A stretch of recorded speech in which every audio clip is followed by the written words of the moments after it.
Zoti kryetar, kërkesë shumë procedurale që e kam me ju personalisht.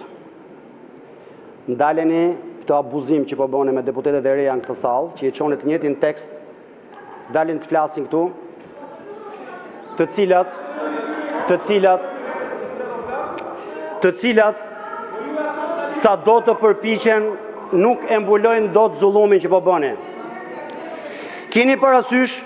Kini parasysh që ka ajo akademia politike që e organizua duhet të kishte të shpjeguar se çfarë është rregulloria e kuvendit, se çfarë është kushtetuta e Republikës së Shqipërisë, se cilat janë të drejtat e pakundërshtueshme, të panegociueshme të një deputeti, veçanërisht deputetit të opozitës.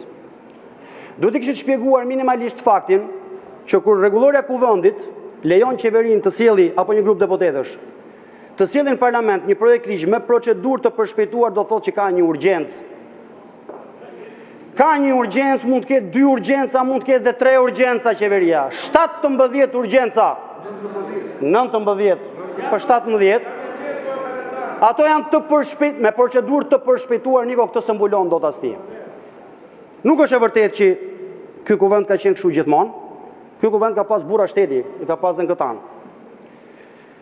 Nga cilat duhet marrësh ti shembull, Niko, ka pasi kryetar kuvendi këtu, që ka dhënë dorëheqjen pa ja kërkuar kërkush, vetëm se një ligj, një procedurë që kaloi këtu në vitin 2002, u quhet antikushtetuese nga gjykata kushtetuese. Emri i tij është Namik Dokli dhe i përket kësaj ane të parlamentit. Do kisha dashur shumë që të kishte qenë kjo përgjegjësimë këtej.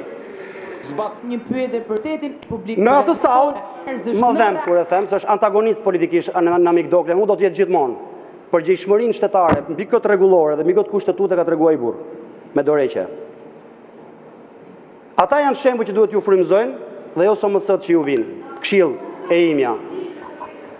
Kini parasysh dhe një gjë. Absolutisht kjo sallë me të vërtetë që nuk mund të edukojë asnjë prej jush. Nëse prisin të edukoheni në këtë sallë keni marrë fund. Është antiedukative dhe për cilin do që na ndjek. Duke nisur nga një fakt përveç të tjerave. Të gjesh këtu përballë një njerëz të Zotit që flet për Zotin dhe të tulin krah me Edi Ramën, me partinë që ka shkatruar kishat dhe xhamiat, këtu çdo besimtar është në atë momentin e tij të dyshimit. O Zot, a je kundër more që e lën këtë sallë këtu? Faleminderit.